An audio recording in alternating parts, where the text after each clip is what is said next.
On vient de kidnapper un RH.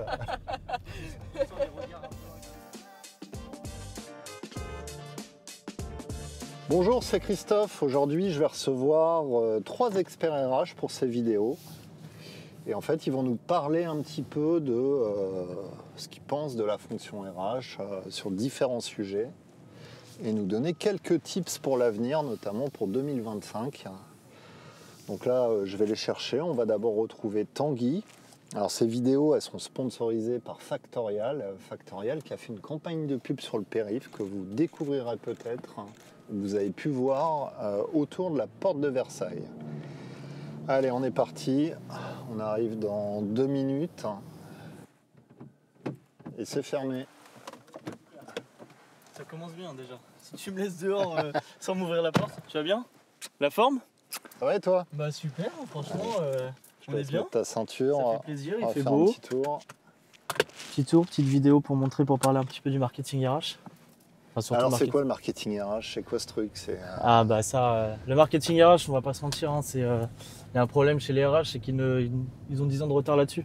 C'est l'ensemble des techniques du marketing qui sont transposées au monde RH. Non mais tu vois, moi des fois je vois des offres, des mecs qui racontent venez dans notre boîte, en gros on est les plus beaux, on est les meilleurs, on a peint les murs en arc-en-ciel, on a mis un baby-foot, un flipper, un bar. Bah, c'est exactement le souci du marketing RH aujourd'hui. C'était ça en 2010 quand Welcome a créé ses pages vitrines carrière qui étaient innovantes à l'époque et qui permettaient de mettre en avant une certaine culture d'entreprise qui n'était pas la bonne, qui était un peu du mytho. Bullshit, en fait. Ouais, du bullshit, on va pas se mentir. Où on mettait en avant n'importe quoi, des images où tout le monde s'entend bien, tout le monde rigole. Mais c'est pas ça le marketing RH. Le marketing RH, c'est déjà, il faut l'expliquer, hein. C'est qu'on fait beaucoup les RH ont un problème ils confondent le marketing RH et la marque employeur. Alors si là demain tu as un RH en face de toi, que tu lui dis voilà, je vais t'expliquer la marque employeur, c'est quoi la marque employeur? Qu'est-ce que tu lui dirais? Qu'est-ce qu'il faut qu'il retienne? Pour la marque employeur, Ouais. c'est de montrer qui on est, mais qui on est vraiment. Parce qu'à un moment donné, la marque employeur, c'est pas faire croire qu'on est. Parce que sinon, c'est mentir et derrière, c'est d'attirer des candidats qui ne nous correspondent pas.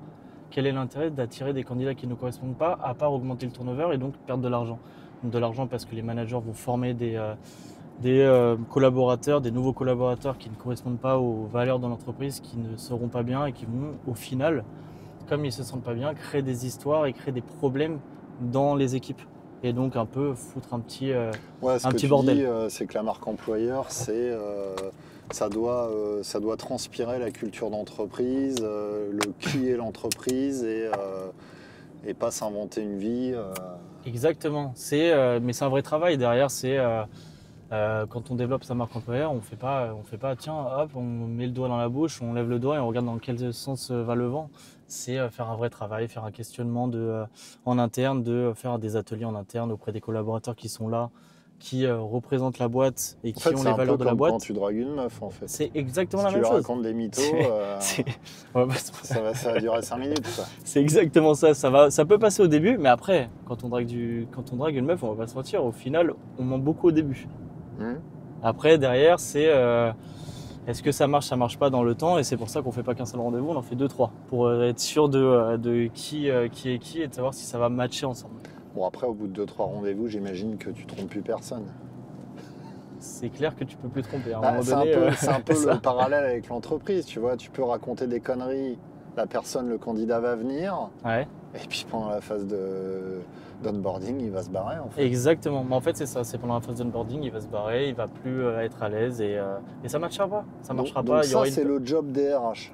La marque employeur, donc c'est les process RH, c'est alignement culture d'entreprise, avoir des vrais process, une vraie identité, ok. Et le marketing RH, c'est quoi? Le marketing RH, c'est clairement de prendre les outils du marketing qui existent déjà, qui sont au final, il ne faut pas l'oublier, hein, le responsable marketing, il a un rôle, c'est de vendre à la fin. Le but du marketing, c'est de vendre. Dans le côté RH, c'est exactement la même chose. Ça va être de vendre l'entreprise. Donc de la vendre auprès de qui? C'est pas des clients comme on le fait de manière dans le marketing. Ça va être de le vendre auprès des candidats. Mais sauf que du coup, il faut comprendre et se transposer à ce moment-là le marketing au marketing RH, c'est-à-dire que prendre les candidats comme des clients en fait. C'est un terme qui aujourd'hui est connu et on le sait très bien. Il faut prendre les Ouais, parce candidats comme des clients. qu'avant, comparer le candidat à un client, c'était un peu. Il y avait quand même une perception. Aujourd'hui, tout le monde dit ça. Hein. Tu remontes 5 ans, Exact. 10 ans en arrière, tu disais ça, on se disait, mais Et- c'est quoi ces conneries, quoi. et- C'est vrai, mais le problème qu'il y a déjà, il faut l'expliquer, il y a un souci déjà structurel sur le marché RH. Aujourd'hui, les RH ont de plus en plus, enfin les entreprises de manière générale, ont de plus en plus de mal à recruter. Et ça va être de pire en pire jusqu'en 2035. Il faut savoir que à l'heure actuelle, jusqu'en 2035, on a 800 000 nouveaux candidats sur le marché de l'emploi. J'ai dit n'importe quoi là. Là, ça va être coupé parce que ça, c'était n'importe quoi. Il faut savoir un truc très simple, c'est qu'il y a un souci structurel sur le marché de l'emploi, c'est qu'on a 800 000 retraités chaque année jusqu'en 2035 pour 600 000 nouveaux candidats sur le marché. Ouais. Donc on a un déficit de 200 000 collaborateurs Ouais, donc employés. on va pas être capable actifs. de remplacer tous les actifs. Exactement. Donc c'est là où justement il va falloir dragouiller les candidats et avoir encore Ouais. plus cette notion de marketing RH. Mais- Le marketing RH, du coup, c'est d'utiliser les outils Outils qui du sont market les pour outils du appliquer ta market marque employeur. exactement pour communiquer ta marque employeur et pour la mettre en avant en fait auprès des candidats. Donc, Tiens, il y a- regarde, on va passer pas loin du périph' là. Regarde, c'est comme parfait. ça, une émission factorielle. Exactement. Regarde le Bah, tiens, panneau, d'ailleurs, là. regarde le panneau, on va prendre en vidéo parce que franchement, c'est canon. Tiens, regarde. Hop. Alors moi, j'ai pas le temps de lire. Attends, je vais te dire, parce que là, il y en a 3 à la suite, du coup. Et le troisième, du coup, qu'est-ce qu'il me dit? Classer ses notes de frais à la main, c'est aussi long qu'un périph' à 50. Ah bah voilà. Ah, ça, c'est tout factoriel, on va pas se mentir. Pas mal, petite pub, on aime bien. Mais non, du coup, ça va être de transposer, donc j'ai déjà dit, mais c'est hyper important de comprendre ça, c'est de transposer le marketing sur le milieu RH. Ça se passe comment? Il faut comprendre que, donc on est là pour vendre, on l'a déjà dit, mais ça se passe par, dans le milieu, quand une entreprise vend quelque chose, elle a un produit. Bah, le produit du côté RH, c'est l'offre d'emploi. Ouais. Et quand on vend un produit, déjà ça commence par un truc très simple, hein. C'est de mettre en avant un prix. Aujourd'hui, il faut mettre aussi pareil, du coup ça correspond au salaire dans l'offre d'emploi. Ouais, c'est vrai que ça Ouais. polémique pas mal là-dessus. Ça polémique pas mal et surtout c'est rendu obligatoire à partir de juin 2026 par rapport à la nouvelle directive européenne. Donc de toute façon il faudra le faire, donc autant le faire dès maintenant et se différencier par rapport à ça. Parce que quel est l'intérêt aujourd'hui de ne pas mettre de prix et de savoir qu'on n'a pas le budget pour recruter un senior alors que on cherche un senior avec 5 ans, 10 ans d'expérience. Alors, je vais dire un intérêt, c'est de faire du marketing. Ah, pour toi c'est du bullshit le marketing? Non, mais je sais qu'il y a des boîtes qui diffusent des offres d'emploi entre guillemets bidons C'est clair. pour faire du marketing. Ah bah ça c'est... Oui, ils font du marketing, ils se mettent en avant, sauf que T'en as derrière... aussi. il y en a beaucoup trop à mon goût. Sauf que le problème derrière, ça dégrade leur image. Ah bah c'est sûr. Parce que derrière, il ne faut pas oublier que dans la marque employeur et dans le marketing, il y a la notion de feedback. Ouais. La notion de feedback, dans le marketing RH, c'est les avis des anciens candidats. Mais Des moi, anciens collaborateurs plutôt. la question que je me pose vraiment par rapport à tous ces sujets de marque employeur, marketing RH, bon, marque employeur, ok, les RH ont la main mise, ils connaissent leur métier, leur process, l'interne, C'est vrai. mais le marketing RH, ils y connaissent rien en fait. Et c'est ça le problème. En fait, le souci qu'on a aujourd'hui, c'est dans le milieu des ressources humaines, ils ont, les RH, de manière générale, ont 40 000 tâches. Ils ont la paie, ils ont les formations, ils ont le social, ils ont les outils SIRH à mettre en place, les ATS, la partie plan de recrutement à mettre en place, etc. Et maintenant, on leur explique Qu'il faut devenir marketeur. qu'il faut devenir marketeur, et encore plus aujourd'hui, où maintenant, on va leur expliquer qu'il faut qu'ils prennent la main sur l'IA. Parce qu'en plus, un RH, à l'origine, quand tu choisis la fonction RH, c'est pour faire de l'organisation, travailler sur du process, de Ouais. l'humain, Totalement. etc. Le marketing, c'est de la vente. Donc, C'est un un but de profil vente. RH initial, généralement, il n'est pas fan de la vente. Exactement. Et c'est là où il y a un souci justement, et c'est là où il faut qu'ils soient formés par rapport à ça. Déjà qu'ils soient acculturés, c'est la première étape, mais après qu'ils soient formés. Et c'est le souci aujourd'hui. Ou sinon, l'autre solution, c'est de se rapprocher du marketing. Parce qu'il y a un problème aussi dans beaucoup d'entreprises, c'est que la partie RH et les ressources humaines ne travaillent pas assez avec le marketing et de manière Ouais. générale aussi avec la communication, avec la com. De toute façon, Et ça, c'est un vrai souci. toutes les fonctions support sont assez C'est silotées. vrai. Hein. Mais non, du coup, ils doivent se rapprocher du marketing et de la com pour savoir comment mettre en place justement des techniques de marketing sur le milieu RH et surtout que le market a besoin aussi des RH pour comprendre comment ça marche. Et toi, comment t'es arrivé là-dedans? Alors, moi, c'est particulier, c'est marrant, mais j'ai une formation de marketing, j'ai fait du marketing et je suis arrivé chez I2O. Donc, on est une agence de com RH. Allez, Donc, fais ta minute pub. Ouais, c'est exactement ça. C'est exactement ça. Attends, je vais prendre ma petite gorgée d'eau parce que sinon. Ouais, donc je suis arrivé chez I2O il y a maintenant un peu plus de 4 ans et on accompagne les directions des ressources humaines sur toute la partie. C'est ta première boîte? I2O? Non, c'est pas la Non. première. J'en ai fait 2 autres avant. Une où j'étais en alternance et une où j'avais monté un petit peu pour info rapidement, j'avais monté mon cabinet de recrutement sur le côté tech Ok. avec toutes les techniques du marketing. Donc T'étais j'étais déjà dans ce secteur-là. l'écosystème, ouais. Exactement. C'est un truc qui t'intéressait, quoi. Ouais, ça m'intéressait parce qu'il y a un côté un peu, comment dire, on a une valeur ajoutée, c'est-à-dire on sert à quelque chose quand on se lève le matin, c'est important, c'est un peu débile de le dire, c'est un peu facile à dire, mais c'est vrai qu'on se dit que de manière indirecte, en tout cas chez nous avec I2O, c'est on va accompagner les directions des ressources humaines sur leur plan média de recrutement, donc c'est accompagner les RH sur là où c'est le mieux pour eux de diffuser leurs annonces d'emploi. Leur offre d'emploi, sur quel canal, est-ce que c'est du LinkedIn, Indeed, Monster, Welcome, etc., etc. par rapport à leur cible candidat. Donc c'est exactement notre cœur de métier, c'est ce côté marketing RH, où il faut communiquer leurs offres d'emploi pour recruter la bonne cible candidat pour justement recruter derrière. Qu'est-ce qui te plaît le plus dans ce métier? C'est le côté, on sert à quelque chose, on recrute, on permet à des gens de trouver un emploi de manière indirecte. Finalement, en conclusion, on peut dire que les RH, on peut pas dire que les RH sont nuls en marketing. On peut juste dire que les RH doivent se faire accompagner ou on doit créer des nouvelles fonctions qui ont ces appétences-là. On peut pas demander aux RH de tout faire. Exactement, il faut rajouter des fonctions, il faut les former, il faut qu'ils les décharger un peu, parce qu'à un moment donné, ils sont 2, 3 pour faire 40 tâches différentes. Et être surbookés parce qu'on ne se rend pas compte. Et souvent, en fait, ils ont un mauvais rôle, les RH, déjà, entre la direction et les collaborateurs. Les collaborateurs ne savent pas ce qu'ils font, les RH. Et la direction pense qu'à argent et KPI. Et pareil, on n'en parlait pas d'ailleurs en parlant de KPI, ça fait partie du rôle des RH, de savoir comment ça se passe par rapport au retour sur investissement.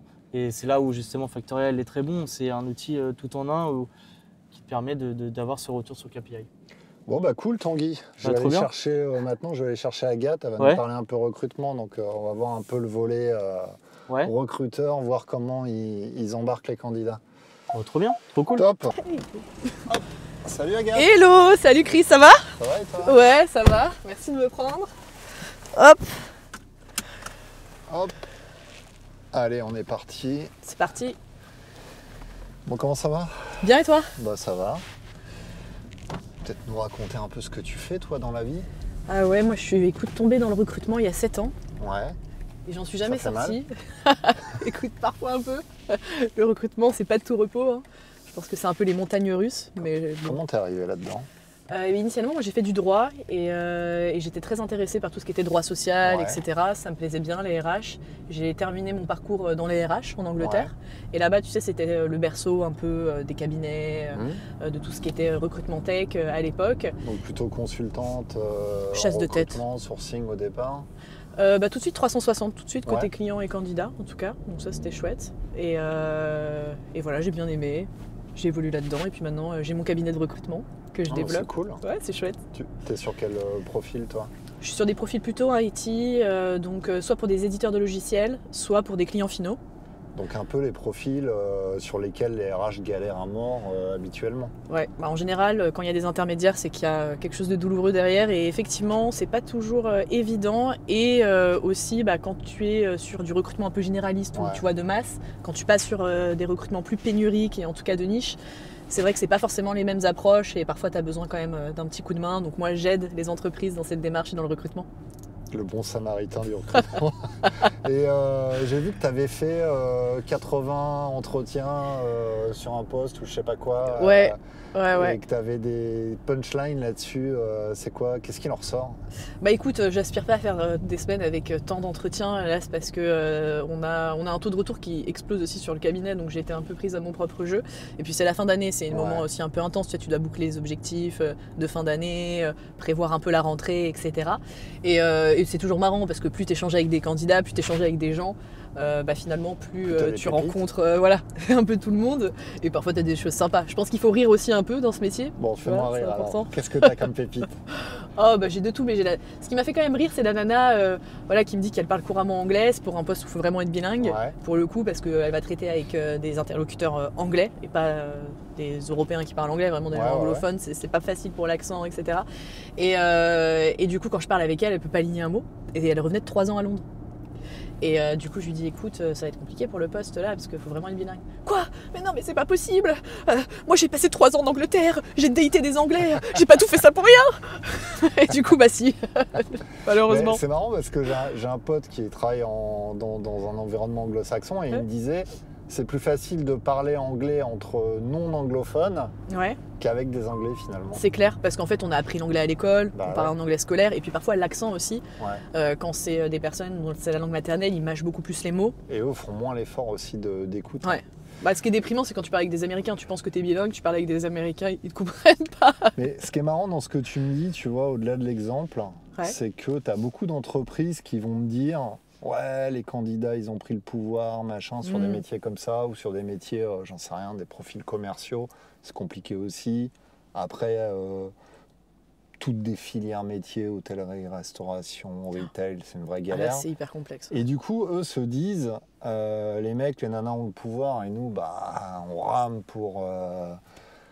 voilà, pour avoir une marque employeur irréprochable, rajouter, faire des packages pas possibles. L'expérience candidat aussi. Voilà, expérience candidat. Ouais. Mais ce que je note aussi dans ce que tu dis, parce que là, je sens la déception de la nana quand même, qui t'a dit, ah bah si, j'ai pas fait ça pour rien. Ouais. C'est que elle, qui est quand même sur un poste qui est potentiellement pénurique et très choyé par les entreprises actuellement, mais elle aussi, elle galère en fait à trouver. Ouais, en fait, je pense qu'il faut pas faire de C'est généralité. pas unilatéral en fait. Ouais, dans le recrutement, faut pas faire de généralité. Et en fait, ce que je remarque, c'est pas que finalement, il n'y a pas de candidat. Tu vois, on entend souvent, il n'y a pas de candidat. C'est pas qu'il n'y a pas de candidat, c'est que l'offre et la demande ont du mal à se rencontrer. C'est ça. C'est pour ça qu'il y a des intermédiaires aujourd'hui. Mais en fait, ils existent, hein, ils sont là. Et puis, que ça soit candidat ou client, je pense qu'il ne faut pas non plus faire trop de généralité. Et pour cette nana, tu vois, c'est un bon exemple. C'est-à-dire qu'on a tous un parcours particulier, on a tous des envies. Tu vois, après, elle m'a expliqué, elle, que l'anglais, ça a été un peu voilà, son complexe aussi, où à l'école, elle se sentait pas bonne, elle n'arrivait pas à progresser, donc elle s'est dit, je sors de ma zone de confort, je vais vivre en Angleterre. Ça n'avait pas été non plus pour elle, voilà, la ville, Londres, c'était pas la ville de ses rêves. Mais pour autant, voilà, elle a pas réussi à développer ça, donc ça, c'est des choses, je pense, qui nous rappellent le fait que tu peux voilà, essayer de mettre de la data dans tes process, généraliser, avoir des personnes natives, etc. En fait, tu dois quand même rester très proche de l'humain et tout le monde est singulier. Et toi, tu essayes de comprendre cette singularité et de choper les bons individus dont il te faut pour ton équipe. Donc en fait, ce que tu dis là, tu le disais il y a 1 ou 2 minutes, tu allais me parler d'expérience collaborateur, mais en fait, l'expérience candidat plutôt même. L'expérience candidat aujourd'hui, donc elle passe par l'alignement, j'ai un besoin, il faut que je trouve le candidat, avoir le parfait alignement, et là on sait qu'on a des fois un problème de marque employeur où les entreprises ouvrent un scope de recherche trop vaste parce qu'elles ont tendance à le faire, tu vois, en se disant on n'a pas de candidat, il faut qu'on ramasse large, et du coup c'est contre-productif. Et en face, elles offrent quand même des expériences candidats, des fois un peu limite, tu vois. Moi, je discutais avec des personnes qui ont passé 5-6 entretiens. Pour avoir un nom. Pour avoir un nom, ou même plus de contact. Ouais, pas de son, pas d'image, mais pas de retour. Pas d'image. Ça, je trouve ça dingue quand même. Bah ouais, parce que, en fait, ce que ne savent pas les candidats, au-delà c'est que même dans la fonction RH, il y a un gros turnover en ce moment, depuis 3-4 ans. Bah, dans toutes les fonctions, maintenant les gens restent... Tu peux démarrer un process avec un recruteur et puis il s'en va en fait. Bien évidemment, et puis t'as pas de suivi de dossier, donc ça aussi, ça existe. Pas de suivi de dossier, et puis au-delà de ça, c'est dans les deux sens. Je pense qu'on peut toujours recroiser les gens, tu vois. C'est-à-dire que toi, RH, tu peux recroiser ce collaborateur à qui t'as jamais fait de retour dans une autre entreprise aussi. Et l'inverse est vrai aussi. Mais l'expérience candidat, en soi, je pense que ça a été vertueux sur les marchés très pénuriques et en demande, finalement. Pour être compétitif, de faire ce que tout le monde devrait faire, traiter le collaborateur ou le futur collaborateur, du moins avec beaucoup de respect, de la transparence, de la proximité, de la personnalisation, pas le faire sentir que comme une liste de bullet points sur un CV finalement. Et je pense que ça c'est vertueux pour tout le monde. Après il y a des domaines où en fait c'est nécessaire. Sinon, en fait, tu marques pas l'esprit positivement du candidat. Il y a tellement de possibilités qu'il n'ira pas chez toi. Et c'est nécessaire. Et c'est surtout que les boîtes le font par réaction à une situation pénurique. Les boîtes, je sais pas, une boîte actuellement qui n'a pas de problème à recruter, qui a un process de recrutement moyen, ne va pas chercher à l'améliorer, en fait. Non. Et puis, parfois, il faut dézoomer. C'est-à-dire, est-ce que c'est la direction ou est-ce que c'est le recruteur ? Parce que parfois aussi, le recruteur, on ne se rend pas compte du métier de recruteur, à quel point c'est multitasking, à quel point tu fais énormément de tâches. Si derrière, tu n'as pas un support et un outil qui te permet, par exemple, d'automatiser les retours, clairement, etc., enfin, ça devient horrible. Donc évidemment, pour la santé mentale du recruteur, il va devoir prioriser. Et parfois, c'est les retours aux candidats qui sautent. Tu as des outils qui pourraient aussi permettre de monitorer, comme nos amis de chez Factorial. Là. Puis parfois, tu mets au recrutement des gens pas formés, ou des personnes qui viennent peut-être du commerce et qui ont peut-être moins à cœur ce côté relation de confiance, échange transparent. Je cherche pas seulement à te vendre une opportunité, c'est une trajectoire, c'est un projet long terme, c'est dans les deux sens. Donc je pense qu'aussi beaucoup de gens qui se sont recyclés du commerce au recrutement, qui n'avaient peut-être pas ces valeurs aussi au cœur, ça n'a peut-être pas porté le recrutement sous les meilleurs flambeaux, sous les meilleures lumières. Bah oui, après tout dépend de qui t'es en face de toi. Moi je sais que dans ma carrière, j'ai été recruté quelques fois, souvent par le même cabinet. Ah ouais. Ouais, parce qu'en fait, confiance un mec que j'ai rencontré, tu vois, j'avais 25 ans. Moi, j'étais dans le monde des ESN. Lui, il bossait avec des ESN, des éditeurs, etc. Et le mec m'a placé dans une première boîte. On a gardé le contact, tu vois. Il m'appelait tous les ans pour savoir si ça allait, si ça se passait bien. Et puis quand j'en ai eu marre, je l'ai rappelé, je lui ai dit j'en ai marre en fait, et il m'a dit écoute, j'ai telle opportunité, donc il m'a replacé ailleurs. Puis après une troisième fois, mais du coup je vais pas dire que c'est devenu un pote, parce que moi j'avais 25 ans, le mec en avait 50, il n'y avait pas de relation perso si tu veux, mais il y avait un peu comme, je le considérais presque comme un espèce de coach mentor de ma carrière, tu vois. Ton coach de carrière, ton agent. Exactement, presque un agent. Exactement, nous c'est comme ça qu'on se positionne aussi. Ouais, je veux dire, est-ce que ça existe encore Bien sûr, nous c'est comme ça qu'on se positionne, et en fait c'est pour ça que parfois on fait appel à nous, on vit un peu... si tu veux, quand tu es dans un moment de scale ou quand tu es sur un poste, peut-être tu ne maîtrises pas tous les tenants et les aboutissants, tu ne peux pas faire un accompagnement qui va correspondre aussi à la personne. Donc d'avoir un intermédiaire, ça permet de garantir aussi le fait d'avoir des retours personnalisés, d'avoir du suivi, des préparations d'entretien. Moi je trouve ça dingue aujourd'hui qu'il n'y ait pas de préparation d'entretien généralisée pour certaines grandes structures. Alors certains éditeurs de logiciels le font très bien d'ailleurs, avec un petit fascicule de coaching pour tous les candidats finalement, parce que par rapport à ton milieu social, par rapport à tes études, tu n'as pas forcément les mêmes codes. Clair. Donc ça, je trouve que ça permet aussi de remettre tous les talents sur un pied d'égalité, sur le niveau candidat, parce que candidat, c'est pas un métier. Donc je pense que c'est aussi le rôle des entreprises d'aider. Mais en tout cas, en tant que consultant en recrutement, on vient souvent compenser un manque, une carence de ce côté-là. Et sur des candidats qui sont très demandés, s'il n'y a pas quelque chose en plus en termes d'accompagnement qui n'est peut-être pas prévu à l'échelle de la boîte, nous, on peut l'assurer. Donc, qu'est-ce que tu as comme retour des RH quand ils font appel à toi? Sur quoi ils pêchent eux? Est-ce que des fois ils se confient en disant pourquoi ils n'y arrivent pas? Oui, quand même. Souvent, c'est un peu les mêmes points. Alors, soit c'est plutôt à l'entrée, donc pas de candidat, donc un problème sur le pipe que tu as. Parfois aussi, c'est les candidats, ils refusent des offres, ou ils arrêtent au milieu de process, ou un peu des phénomènes comme ça où il faut creuser, voir un peu où ça n'a pas marché.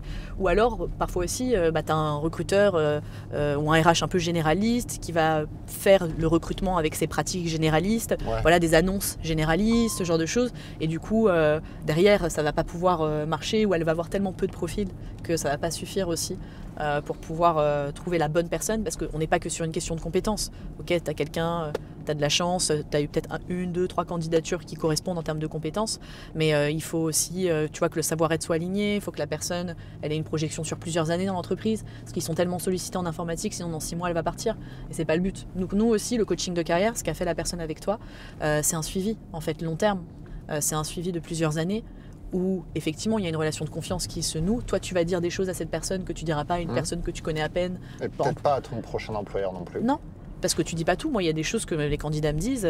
Évidemment, c'est pas des choses qu'ils vont dire. Mais moi, je le sais. Et pour les aiguiller, tu as ce sentiment de neutralité et tu te dis bon, bah, je peux me confier, dire ce que j'aime, ce que j'aime pas, que tu ne dirais pas à ton futur manager ou au DRH de ta future boîte. Et c'est gagnant-gagnant, tu vois, parce qu'en fait, moi, je préfère de placer de façon durable, recruter durablement pour les entreprises. Mes clients, c'est ce qu'ils recherchent aussi. Aujourd'hui, tu vois, ça fait 7 ans, il y a des boîtes que j'accompagne depuis des années. Les collaborateurs, pour la plupart, ils sont encore en poste, mais parce que c'est un travail long terme. Et c'est pas juste, j'ai une mission, hop, j'essaye d'appeler le plus de personnes possible, je trouve quelqu'un un peu comme ça à l'arrache et je te le présente et je prie pour que ça passe. Qu'est-ce que tu donnerais comme conseil au RH à l'avenir de manière générale sur le recrutement? Alors pas de faire appel à un cabinet, mais s'ils doivent se structurer en interne, s'ils doivent se structurer en interne, sur quoi il faut vraiment qu'ils bossent pour que ça marche? Sur la partie recrutement, je pense que c'est sur le fait de systématiser, de créer une machine à recruter. De ne pas penser que le recruteur, il va tout faire, l'outiller. Tu as dit, des fois c'est le responsable RH dont c'est pas forcément le métier de recrutement. Est-ce qu'il faut forcément qu'ils aient une équipe dédiée à ça? Au recrutement, alors des recrutements spécifiques ou là au global? Au global, en spécifique. Ça dépend du volume de tes recrutements, parce qu'après c'est un calcul ROI. Est-ce que ça te coûte? Une boîte qui recrute, je sais pas, une centaine de collaborateurs par an. Oui, il faut avoir quelqu'un dédié au recrutement. Parce qu'en plus, la personne qui est dédiée au recrutement, c'est la personne qui va porter ta marque employeur. Si tu fais du B2C, ta marque employeur, c'est aussi ta marque commerciale. Si tu fais du B2B, ça reste quand même important dans le sens où l'expérience candidat, ça sera la seule chose, vu qu'il n'y aura pas l'image de la marque qui portera le reste. Donc oui, je pense qu'il faut avoir quelqu'un dédié, au moins une personne, ça me semble sûr.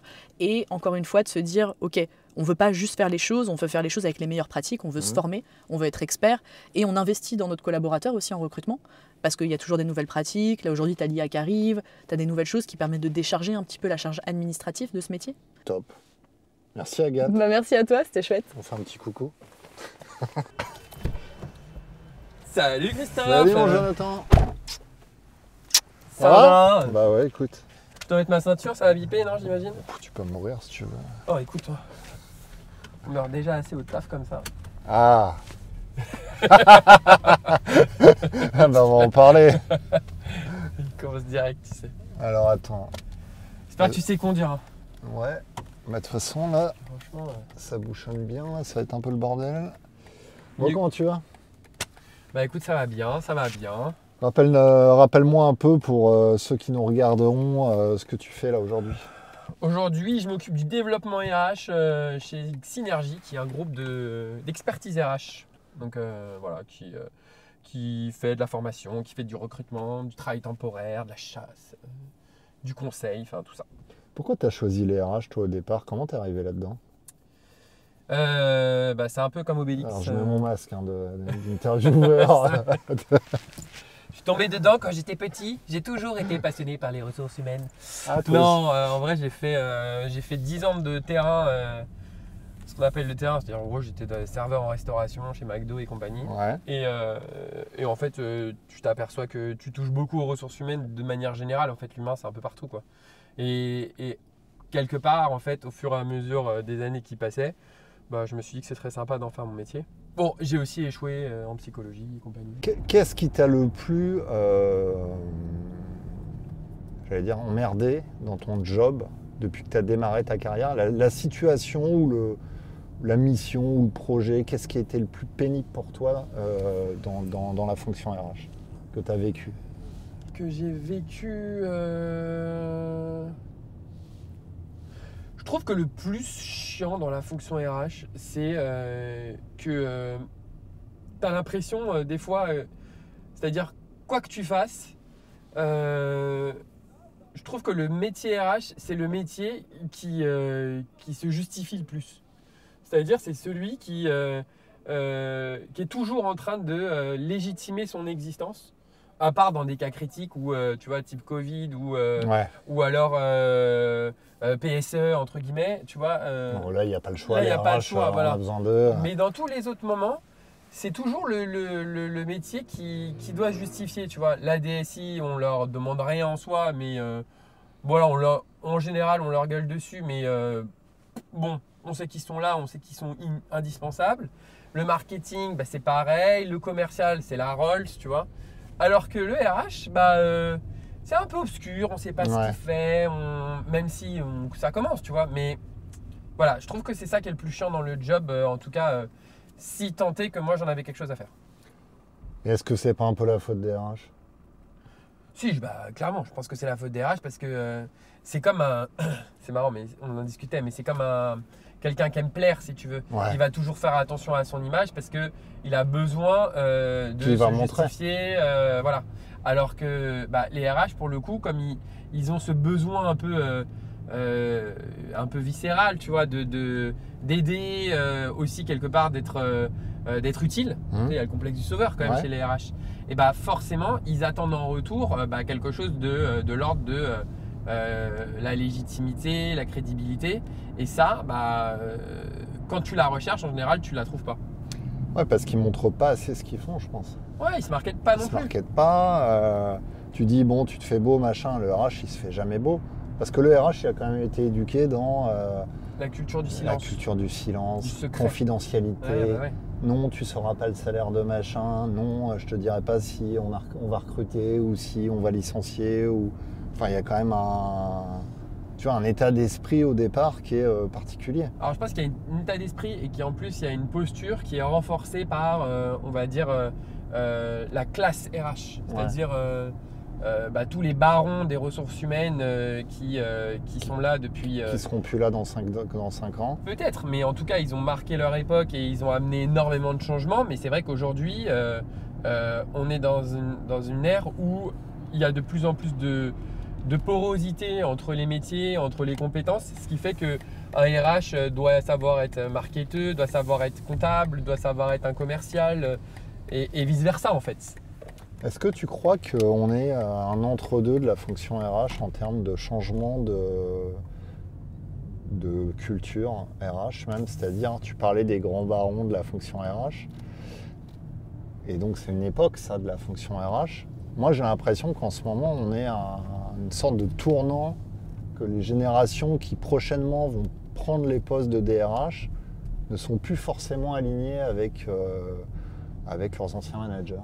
Disons que je pense, alors moi je ne suis pas pour rejeter le modèle des anciens, je pense qu'il faut en tirer tout le bénéfice et le bon qu'il y a eu et améliorer ou en tout cas gommer les aspérités qui potentiellement pouvaient provoquer peut-être une espèce de refus du monde RH. Mais pour autant, je pense qu'il y a quand même, on ne le réinventera jamais complètement le métier. Il y a un socle qui est très important. Le socle dont on parle, c'est-à-dire cette capacité à être confidentiel, à être discret, à être aussi quelque part dans les stratégies, parce que tu es un peu le seul contre-pouvoir positif. Pour moi, le RH, c'est le seul qui peut dire à un DG, écoute, là, tu es en train de te tromper et tu ne dois pas aller dans ce sens-là. Parce que quelque part, c'est le seul qui a un peu le regard différent que celui de la stratégie globale de l'entreprise. Ouais, et puis c'est son tu peux taf. challenger. C'est son taf et c'est normalement le RH est légitime pour le faire. Exactement. Et donc du coup, je pense que ces modèles-là, il faut les garder. Pour autant, il faut un peu, on va dire, l'emballer un peu différemment. Moi, je pense qu'il y a quand même besoin de moderniser un peu l'approche dans beaucoup de postures RH qui peuvent encore rester un peu old school. Oui, et il y a aussi autre chose, je pense qu'il faut aussi peut-être se désectériser. Je ne sais pas si ça se dit, mais tu vois, en gros, il y a un côté quand même, le monde RH, il est fermé, même s'il s'occupe des autres. Désanctuariser, tu veux dire? Ouais, mais oui, il y a un côté sanctuaire, mais un côté secte aussi. Ouais. C'est-à-dire, il y a un peu entre nous. Ça existe encore le truc de chute, il y a le DRH qui est à côté? Ouais, je pense, oui, je pense que ça existe beaucoup. Ça dépend quel type de DRH, mais oui, bien sûr. Après, moi, tu vois, très souvent, entre guillemets, le compliment, ou si on peut dire ça comme ça, même si je pense que je me tire une balle dans le pied, mais c'est t'es pas un RH comme les autres. Tu vois, c'est un peu comme est-ce que tu l'as déjà entendu dire de quelqu'un qui me dit t'es pas un marketeur comme les autres, ou t'es pas un commercial comme les autres? Non, tu vois, parce que t'as peut-être pas autant de préjugés sur leur métier que sur le métier RH.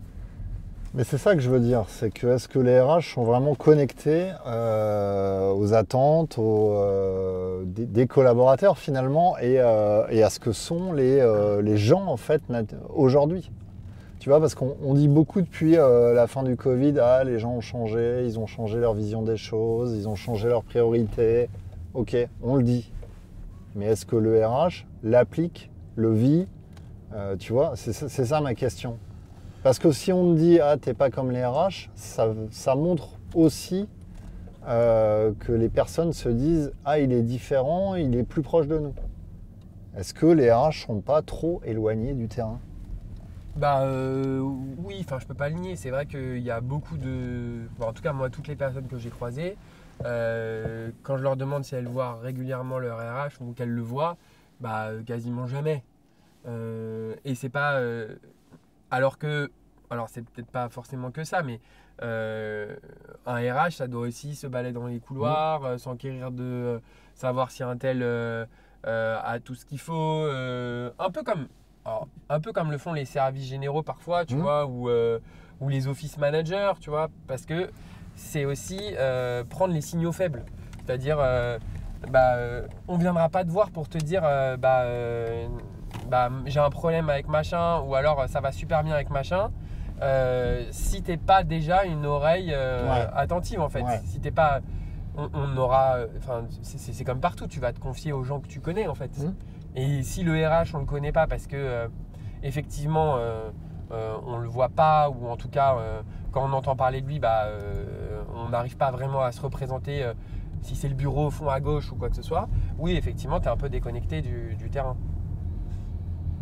On fait un petit coup de pub à Factorial, c'est un peu leur émission. Ah bah ouais, carrément. Ouais. C'est quoi, toi qui a pas mal bossé sur les projets SIRH, est-ce que, on disait ça coûte cher un projet, Factorial, je pense pas que ce soit les gammes de produits les plus chères. Toi, tu as connu des Workday, etc.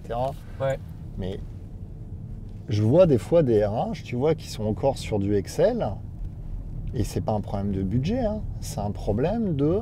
efficacité. J'ai pas envie de changer. Ouais, j'ai pas envie de m'emmerder. Ça marche comme ça. C'est quand même incroyable.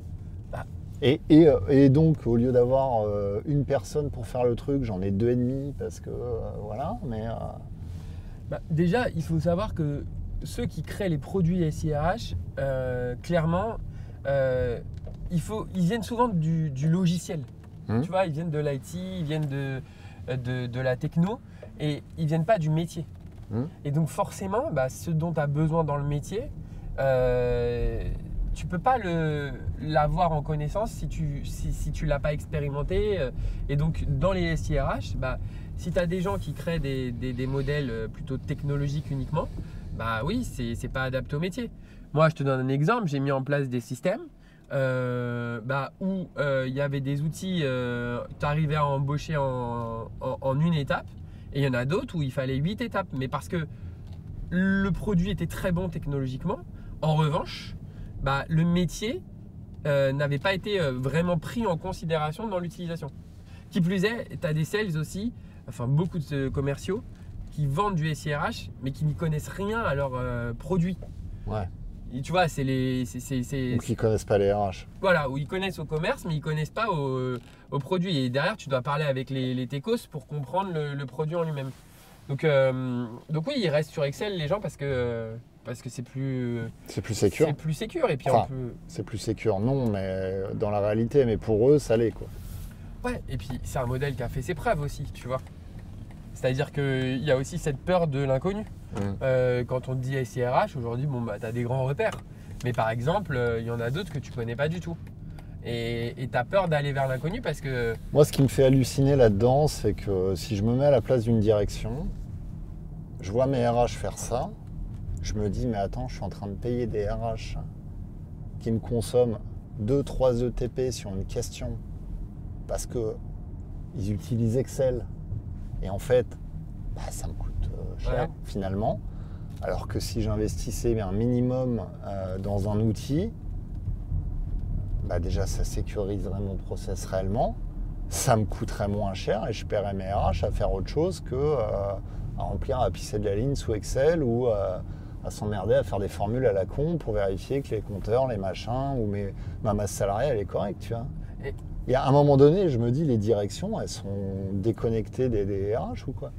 Parce que cette logique, elle me paraît évidente. Je pense que déjà, l'investissement techno-RH, c'est pas l'investissement qui est le premier fait. C'est-à-dire, en général, tu essayes de booker ton ERP finance, ta DSI pour qu'elle soit costaud, tes outils market et commerciaux. Et après, tu te dis, bon, bah tiens, qu'est-ce que je peux mettre comme produit au niveau RH? Et en plus, aussi au-delà de ça, c'est que les RH eux-mêmes n'ont pas cette culture du digital qui fait que ils vont être impulsants ou ils vont être bons pour convaincre les directions de dire, bah, en fait, il nous faut ce produit RH. Moi, clairement, aujourd'hui, quand tu parles pas de ROI, quand tu veux mettre en place un SIRH, bah, tu es sûr de ne pas avoir de budget en fait. Mais comme les RH, ils n'ont pas non plus appris à parler pognon, et bah, ça pose problème parce qu'aujourd'hui, ils sont dans une dynamique où, alors c'est très beau, tu penses humain avant les choses, mais l'humain, à la maille de l'entreprise, bah, c'est une ressource financière qui doit être vraiment bien considérée pour faire un travail correct et une productivité correcte. Mais à la base, c'est quand même une ressource financière à un moment. Donc si tu arrives à traduire ton humain en finance, bah, tu peux faire des trucs magnifiques pour les humains. Ouais. Ah, c'est beau ce que je viens de dire. T'as vu tout ça autour des projets SIRH qui sont si passionnants. Tu peux faire des choses magnifiques pour les humains. Et moi, cette phrase de. Attends, je vais verser une larme. Tellement ému, tu sais, genre. Tu sais, les phrases que tu sors en bullshit. Tu peux faire des trucs magnifiques pour les humains.